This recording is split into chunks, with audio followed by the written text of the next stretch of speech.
अपर civil जज स्वतंत्र सिंह रावत को मिली धमकी। पत्र के माध्यम से मिली जान से मारने की धमकी। अपर सिविल जज ने वजीरगंज थाने में दर्ज कराई एफआईआर। बीना सिन्हा बनाम शाहिदा परवीन के केस में धमकी। पूर्व में जज स्वतंत्र सिंह ने केस निस्तारित किया था। प्रतापगढ़ में स्वतंत्रता संग्राम सेनानियों को किया गया याद। एसपी ने रखा 2 मिनट का मौन। एसपी, एएसपी सहित तमाम अधिकारी रहे मौजूद। लखनऊ में अवैध मैरिज लोन को किया गया सील। विकास प्राधिकरण के प्रवर्तन अधिकारियों ने की कार्रवाई। बालागंज चौराहे के पास किया गया था अवैध निर्माण। लखनऊ में शारदा नगर विस्तार योजना में निर्मित कॉलोनी का निरीक्षण। US agency for national development के ऑफिस डायरेक्टर ने किया है निरीक्षण। कॉलोनी में रहने वाले परिवारों से लिया गया फीडबैक। मथुरा में प्रेमी युगल ने की आत्महत्या की कोशिश। प्रेमिका के जहर खाने पर फांसी से लटका युवक। मौके पर युवक की मौत। युवती की हालत गंभीर, जिला अस्पताल किया गया रेफर।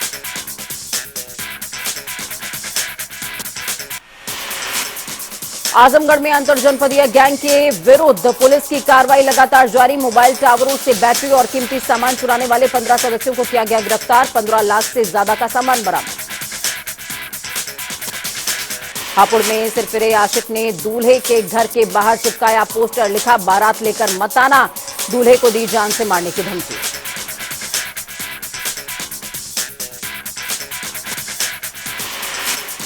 सहारनपुर में पुलिस को मिली बड़ी कामयाबी। पुलिस ने फर्जी कागजात तैयार कर जमीन बेचने वाले गिरोह के 2 शातिर अभियुक्तों को किया गिरफ्तार। गिरोह काफी लंबे समय से फर्जी कागजात तैयार करते हुए जमीन की खरीद फरोख्त का कर रहा था काम। लखनऊ में हेलमेट न लगाने वालों को गांधी-वादी तरीके से दी गई नसीहत। सड़क सुरक्षा नियमों को मानने के लिए किया गया प्रेरित। गुलाब भेंटकर कहा, अब हेलमेट लगाकर ही बाइक चलाना। पीटीओ आबा और अनीता ने ऐसे दर्जनों लोगों को भेंट किए पुष्प। नवचेतना महिला कल्याण और महिला फाउंडेशन ने किया है सहयोग। यातायात नियमों से संबंधित पैम्पलेट और हैंडबिल भी बांटे।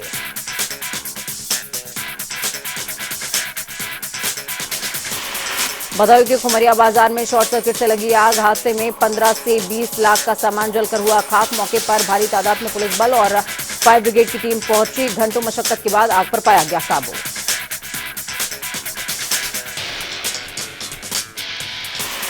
आगरा पुलिस को मिली बड़ी सफलता। लॉरेंस बिश्नोई गैंग के 3 शूटर गिरफ्तार। जयपुर के व्यापारी से मांगी थी 1 करोड़ की रंगदारी। रंगदारी न मिलने पर व्यापारी की ताबड़तोड़ फायरिंग। राजस्थान पुलिस से बचने के लिए आगरा में छुपे हुए थे बदमाश।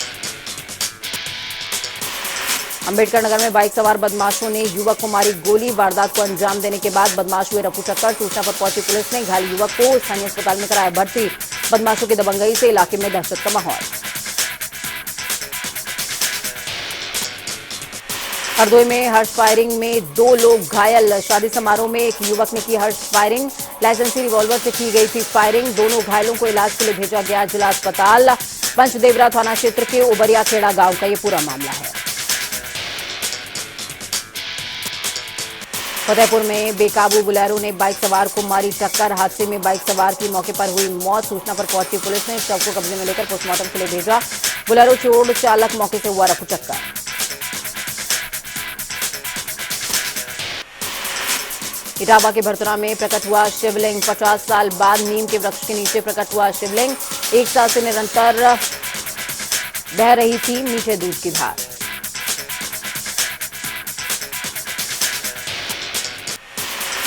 बिजनौर में नूरपुर चांदपुर रोड पर अनियंत्रित हुई डीसीएम। आसपास बैठे लोगों ने भागकर बचाई अपनी जान। डीसीएम ड्राइवर ने पी रखी थी शराब। डीसीएम को कब्जे में लेकर पुलिस ने गाड़ी मालिक को दी सूचना।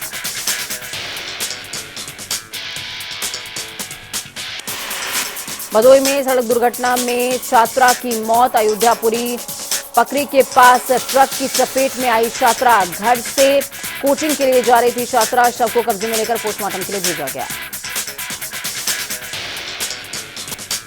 फतेहपुर में ग्राम प्रधान की बेरुखी से टीचर परेशान। स्कूल में सरकारी सुविधा के अभाव। ग्राम प्रधान शिक्षकों की शिकायतों की नहीं हो रही है सुनवाई। फतेहपुर में गौवंश की हत्या से इलाके में फैली सनसनी। धारदार हथियार से हमला कर उतारा गया मौत के घाट। घायल अवस्था में गौवंश के बीच गांव में आकर तोड़ा दम। 3 हमलावरों को पुलिस ने किया गिरफ्तार। बदायूं के जिला अस्पताल में डॉक्टर्स का अमानवीय चेहरा आया सामने। इलाज के लिए आई महिला को किया तालिम में बंद। सूचना मिलने पर अस्पताल में पहुंचे सीएमओ और महिला को निकलवाया बाहर। कई अधिकारी मामले पर बोलने के लिए तैयार नहीं। रुड़की के भगवानपुर में निजी कंपनी के इलेक्ट्रिकल डिपार्टमेंट में लगी अचानक आग। मौके पर अफरा तफरी का बना माहौल। आग की सूचना मिलते ही मौके पर पहुंची फायर ब्रिगेड की टीम। बड़ी मशक्कत के बाद अब पाया गया आग पर काबू। कई कर्मचारी इस आग में झुलसे, जिनको उपचार के लिए भेजा गया अस्पताल। अलीगढ़ में दबंगों ने पति पत्नी के साथ की मारपीट। चीख पुकार सुन आसपास के लोग हुए इकट्ठा। धमकी देते हुए मौके से रफूचक्कर हुए दबंग। पीड़ित ने थाने में दी शिकायत। अलीगढ़ मुस्लिम यूनिवर्सिटी में हिंदू छात्र के साथ हॉकी से की गई मारपीट। मुंह में तमंचा डालकर माफ कीजिएगा धमकाने का भी लगा है आरोप। मुकदमा दर्ज करते हुए पुलिस जांच पड़ताल में जुटी हुई है। अलीगढ़ में शिकार करने गए 2 मजदूर 20 फीट गहरे गड्ढे में गिरे। 6 घंटे के रेस्क्यू ऑपरेशन के बाद दोनों को निकाला गया बाहर। हादसे में दोनों मजदूरों की हुई थी मौत। अलीगढ़ में एएमयू में धार्मिक नारेबाजी करने का मामला। कुछ अन्य वीडियो भी हो रहे हैं तेजी से viral. AMU VC Tariq Mansoor को धमकाने का वीडियो। भाजपा सांसद सतीश गौतम पर धमकाने का आरोप। अलीगढ़ में एक युवक को 2 लोगों ने बेरहमी से पीटा। अस्पताल की तरफ जा रहा था युवक। पीड़ित की पत्नी ने दी थाने में तहरीर। इंसाफ की लगाई गुहार। हल्द्वानी के मुखानी थाना क्षेत्र में चोरों का आतंक। सीसीटीवी कैमरे में कैद हुई चोरी की पूरी वारदात। देर रात दुकान से नकदी सहित सामान चोरी करके रफूचक्कर हुए चोर। चोरी की घटनाओं से स्थानीय लोगों में आक्रोश। मुखानी पुलिस की रात्रि गश्त पर भी उठे सवाल। सहारनपुर के देवबंद में मदरसा छात्र की हत्या। खेत में मिला छात्र का शव। मौके पर पहुंची पुलिस ने शव को कब्जे में लेकर पोस्टमार्टम के लिए भेजा। डॉग स्क्वाड की टीम के साथ की जा रही है जांच पड़ताल। औरैया में पुलिस अधीक्षक ने नर्सिंग होम पर की छापेमार कार्रवाई। महिला की डिलीवरी कर रहा था प्राइवेट चिकित्सक हुआ मौके से रफूचक्कर। नर्सिंग होम के पास कोई भी कागजात मौजूद नहीं है। ललितपुर में महिला ने लगाई आग। अज्ञात कारणों के चलते किया आत्महत्या का प्रयास। गंभीर हालत में पहुंचाया गया अस्पताल। डॉक्टरों ने झांसी मेडिकल कॉलेज किया रेफर। बिजनौर में जंगल से अजगर को पकड़कर थाने लाए ग्रामीण। थाने में 10 फीट लंबे अजगर को देख पुलिस के उड़े होश। पुलिस ने अजगर को जंगल में छुड़वाया।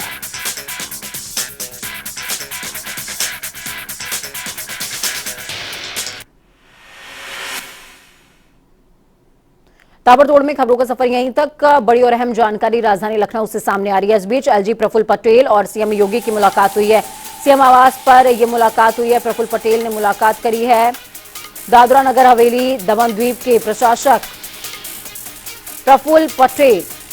लक्षद्वीप केंद्र शासित प्रदेश के प्रशासक हैं प्रफुल्ल पटेल। मुलाकात हुई है सीएम योगी आदित्यनाथ से।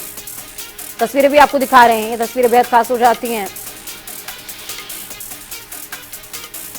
और ठीक उसी तरीके से ये शिष्टाचार भेंट बताई जा रही है। और ओडीओपी का प्रोडक्ट, 1 डिस्ट्रिक्ट 1 प्रोडक्ट का प्रोजेक्ट भी सीएम योगी आदित्यनाथ ने उनको तोहफा स्वरूप दिया है।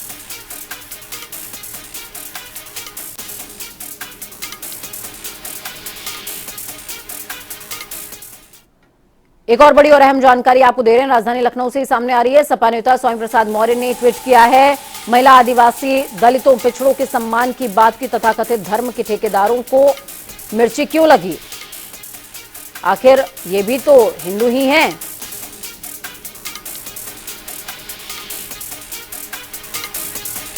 स्वामी प्रसाद मौर्य ने ट्वीट करते हुए लिखा है कि जब मैंने दलितों, पिछड़ों और महिलाओं के अधिकार की बात करी तो धर्म के ठेकेदारों को मिर्ची क्यों लग रही है?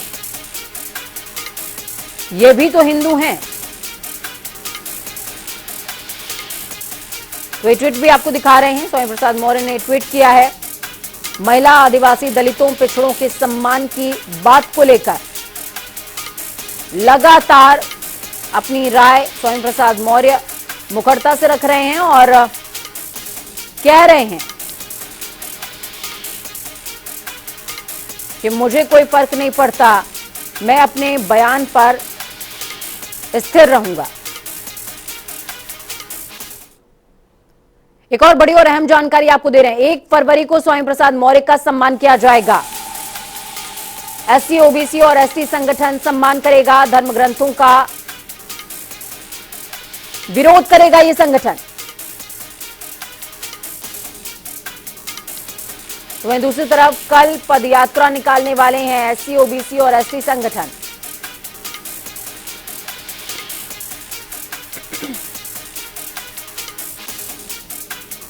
बड़ी खबर, अहम जानकारी आपको दे रहे हैं। तो वहीं दूसरी तरफ केंद्र सरकार के आम बजट को लेकर आम जनता को खासी उम्मीदें हैं। आम बजट पेश होने के पहले देहरादून की जनता ने जनता टीवी से खास बातचीत की और प्रदेश और जनता को सौगात मिलने की भी उम्मीद जताई है। देखिए, केंद्र सरकार आम बजट लेकर आ रही है, उससे पहले आम जनता को कितनी उम्मीदें हैं केंद्र सरकार से, कुछ लोग हमारे साथ इस वक्त जुड़े हैं, उनसे जान ले। सर, आपसे जानना चाहेंगे, केंद्र सरकार आम बजट ला रही है, उत्तराखंड के लिहाज में आपको क्या लगता है, क्या कुछ इसमें खास होना? जहाँ तक केंद्र सरकार का सवाल है उत्तराखंड के विषय पर, तो मैं तो ये समझता हूँ कि जैसा मोदी जी ने कहा था कि आने वाला दशक उत्तराखंड के लिए ही होने जा रहा है, तो ये बजट यहाँ की पूरी परिस्थिति को देखकर इसके हित के लिए ही होगा। मेरा तो अपना ये मानना है। तो क्या कुछ आपको लगता है कि कुछ उम्मीद है आपको किस क्षेत्र में सरकार पैसा दे जिससे और डेवलपमेंट होंगे? बिल्कुल, हर क्षेत्र में मेरे ख्याल से, मैं जहाँ तक समझता हूँ, पर्यटन से लेकर और यहाँ की जो भौगोलिक स्थिति है और जो यहाँ की मातृशक्ति का योगदान रहा है, उनको देखते हुए, उनके आधार पर, उनको हित में रखते हुए मैं बजट उनके हर व्यक्ति तक पहुँचने का एक उनका लक्ष्य रहेगा। यही उत्तराखंड का उनसे हम उम्मीद करते हैं। गृहिणियां भी हमारे साथ हैं, उनसे जान लेते हैं। आपको क्या लगता है, गृहिणी होने के नाते क्या कुछ लगता है, क्या कुछ होना चाहिए? उत्तराखंड महिलाओं ने बनाया है और महिलाओं का योगदान हमेशा ही रहता है।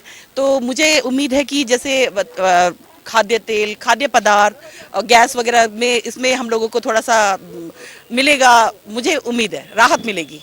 चलिए, और भी लोग हमारे साथ हैं। आपको क्या लगता है, गृहिणी हैं, तमाम चीजें होती हैं, व्यवस्थाएं बनानी पड़ती है, किस तरह का बजट होना है? गृहिणी होने के नाते हम चाहेंगे कि जो आम जनमानस एक मजदूरी करते हैं, तो उन्हें कम से कम खाद्य सामग्री, गैस, इन सब चीज़ों में छूट मिले। और हमें पूरा विश्वास है कि माननीय प्रधानमंत्री इन सब विषयों को लेकर के हमारा बजट पेश करेंगे।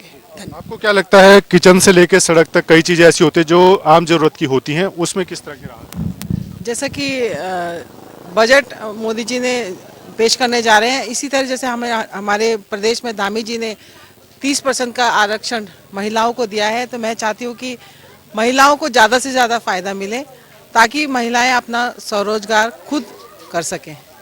चलिए, और भी लोग हमारे साथ हैं। आपको क्या लगता है मैम, आप किस तरह का बजट चाहती है, क्योंकि बजट आ रहा है, कई उम्मीदें आम जनता को होती है, किस तरह? मैं तो केंद्र सरकार से यही उम्मीद करूंगी, क्योंकि मेरा भी एक छोटा सा व्यवसाय है जो खाद्य से संबंधित है। तो मैं यही चाहूंगी कि खाद्य सामग्री थोड़ी सी, हम लोग जैसे महिलाएं हैं और मेरे साथ महिलाएं जुड़ी हुई है, तो उन लोगों के लिए बेनिफिट हो कि खाद्य सामग्री में हमें थोड़ी रियायत हो। चलिए, तो ये थे आम बजट को लेकर आम जनता की राय, जिसमें खासी उम्मीदें हैं। सबका ये कहना है कि बजट आ रहा है तो उसमें ऐसी सहूलियत आम जनता या खासतौर पर महिलाओं को मिलनी चाहिए, जिससे अगर कोई स्वरोजगार करते हैं तो वो उसको बढ़ा सके, और अगर कोई अपने घर का बजट बनाते हैं तो वो आम बजट से उसमें राहत मिल सके। कैमरामैन रुपेश नेगी के साथ अजीत काम्बोज, जनता टीवी, देहरादून। वहीं मुख्यमंत्री योगी आदित्यनाथ आज दोपहर गोरखपुर के दौरे पर आएंगे और इस दौरान वो दोपहर के बाद करीबन 3 बजे गोरखनाथ मंदिर पहुंचेंगे, जहां पर मुख्यमंत्री नेपाल से आ रही शालिग्राम शिलाखंड का स्वागत करने वाले हैं। नेपाल की कालीगंडकी नदी से निकली 6 करोड़ वर्ष पुरानी 26 टन और 14 टन की शालिग्राम पत्थर देवशिला, उसका जो रथ है वो शाम को 4 बजे कुशीनगर से गोरखपुर में प्रवेश करने वाला है। इसके बाद देवशिलाई ग्राम में 5 बजे शहर के अलग अलग मार्गों से होते हुए गोरखनाथ मंदिर पहुंचेगी, जहां पर इसका भव्य स्वागत किया जाएगा। पीठाधीश्वर के तौर पर मुख्यमंत्री योगी आदित्यनाथ स्वागत करने वाले हैं। देवशिलाओं के साथ नेपाल से 100 संत और प्रबुद्ध जन भी आ रहे हैं। कल की सुबह 7:30 बजे मुख्यमंत्री योगी आदित्यनाथ पूजन अर्चन के बाद इन शिलाओं को अयोध्या के लिए रवाना कर देंगे।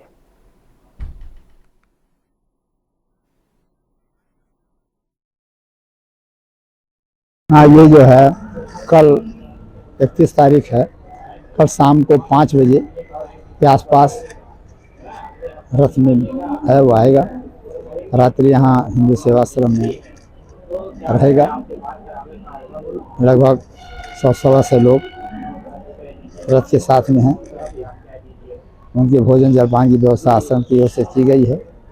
सूचना मिल रही है कि माननीय मुख्यमंत्री महाराज भी उसका आरती पूजन करेंगे और यहाँ से कल परसों सवेरे रवाना अयोध्या के लिए होगा। कि शास्त्रीय जो प्रमाण ये है कि उस शिला में सभी देवताओं का आवाहन पूजन स्थापन बिना आवाहन स्थापन के किया जा सकता है। सभी देवताओं का उसमें समावेश रहता है और उसी की परंपरा में हमारे यहाँ आप लोग देखते होंगे सत्यनारायण की जो पूजा होती है उस पूजा में शालिग्राम शिला के पूजन का विशेष महत्व है। उसका कारण ये होता है कि उसमें किसी भी देवता का आवाहन स्थापन करने की आवश्यकता नहीं होती है। सभी देवताओं का प्रमाण उसमें शास्त्रीय प्रमाण के अनुसार उसमें विग्रह समाहित रहता है, सभी देवताओं का उसमें समावेश रहता है। इसीलिए उसी शिला से ये मूर्ति बनाने की जो प्रक्रिया प्रधानमंत्री जी के द्वारा ली गई है, वैदिक विद्वानों के और संतों के समर्थन के द्वारा लिया गया है उसको, और उसी क्रम में हम सबका बड़ा सौभाग्य, इस भूमि का सौभाग्य है। हम सब जो सपना देख रहे थे बहुत दिनों से, वो सपना साकार हुआ। तो चलिए ग्राउंड जीरो का रुख करते हैं। अयोध्या से हमारे साथ में बीएस लाठी और गोरखपुर से हमारे साथ सुभाष जुड़े हुए हैं। सुभाष, क्या कुछ अपडेट है ग्राउंड जीरो से? सीएम योगी आदित्यनाथ खुद जो है शालिग्राम का स्वागत करने वाले हैं, रामधाम शालिग्राम पधारने वाले हैं और पहला जो गंतव्य भारत में है कुशीनगर के बाद गोरखपुर। बिल्कुल पूजा, मैं आपको बता दूं कि पहला यूपी में जो है जो प्रवेश है वो कुशीनगर से शुरू हो रहा है और अभी कुशीनगर जो है शालिग्राम पहुंचा नहीं है। वहां पे भी भव्य स्वागत की जो है तैयारी की गई है। जगह जगह चौराहों पे जो है पंडाल लगाए गए हैं और वहां पे पुष्प यानी कि फूल मालाओं की जो है वहां व्यवस्था की गई है। उसके साथ जो शिलाग्राम के साथ जो शिलाएं के साथ जो 101 लोग आ रहे हैं उसमें बता दें आपको नेपाल यानी गंडकी क्षेत्र के जो है सीएम और वहाँ के जो है सांस्कृतिक मंत्री भी हैं और तमाम जो है गणमान्य लोग हैं, साधु महात्मा हैं, इसके साथ आ रहे हैं। और बता दें आपको कि शिलाओं को लेकर काफी लोगों में कौतूहल बना हुआ है। लोग काफी जो है उत्साहित हैं उसको देखने के लिए कि आखिर में जो प्रभु राम यानी कि प्रभु राम की जिससे मूर्ति बनेगी वो पत्थर और माता सीता की जिससे जो है वो मूर्ति बनेगी वो पत्थर लोग देखने के लिए ठीक है। सुभाष, मैं आपके पास लौटती हूँ। कुशीनगर से प्रमोद भी जुड़े हुए हैं हमारे साथ में। प्रमोद, क्या कुछ अपडेट है? कुशीनगर में जब शालिग्राम प्रवेश ये जो शिला है प्रवेश करती नजर आई तो उस दौरान लोगों में कितना उत्साह नजर आ रहा था? जी पूजा, देखिए अभी जो शालिग्राम के जो देवी शिला जो आने वाला है अभी लगभग कुशीनगर से 25 से 50 किलोमीटर के करीब में बताया जा रहा है दूरी पे है। और जैसे ही ये प्रवेश कुशीनगर में करेगा उसके भव्य स्वागत के लिए 101 पंडित जी बुलाए गए हैं जो वैदिक मंत्रों के साथ उनका पूजा अर्चना करेंगे। साथ ही लोगों की बात करें तो लोगों में बेहद उत्साह है। शालिग्राम के उस पत्थर को स्पर्श करने के लिए लोग बेहद इंतजार कर रहे हैं, काफी देर से यहाँ पे खड़े हैं ताकि जैसे ही वहाँ कुशीनगर में आए तो लोग उसको स्पर्श करके उसका आशीर्वाद प्राप्त कर सकें। बिल्कुल, बहुत शुक्रिया प्रमोद हमारे साथ जुड़ने के लिए, हम जानकारी साझा करने के लिए। तो प्रमोद ने अपडेट दी है कि कुशीनगर से 25 से 50 किलोमीटर की रेडियस में शालिग्राम शिला बताई जा रही है। हालांकि अभी तक प्रवेश नहीं हुआ है। गोरखपुर में प्रवेश करने वाली है और वहां पर पीठाधीश्वर सीएम योगी आदित्यनाथ खुद स्वागत करेंगे यहाँ पर। सुभाष, और ये भी बताया जा रहा है कि नेपाल से 100 संत भी साथ में आ रहे हैं। बिल्कुल पूजा, मैंने आपको बताया कि मुख्यमंत्री योगी आदित्यनाथ गोरखपुर पीठाधीश्वर भी हैं और एक जो है बहुत बड़ा जो है धार्मिक उसमें जो है उनकी बहुत बड़ी जो है उनकी प्रतिष्ठा है और बहुत जो है सम्मान है। तो उसको लेकर जो है नेपाल से जब सीएम वहाँ के गंडकी के सीएम आ रहे हैं, तमाम साधु महात्मा है और तमाम उसके जो रथ टाइप की है यानी कि जो 2 पत्थर है 26 टन और 14 टन का इसको ट्रक पे रखा गया है और बाकायदे लोग सड़क पे भजन कीर्तन और मंत्रोच्चार करते हुए आ रहे हैं। तो एक अलग उत्साह है।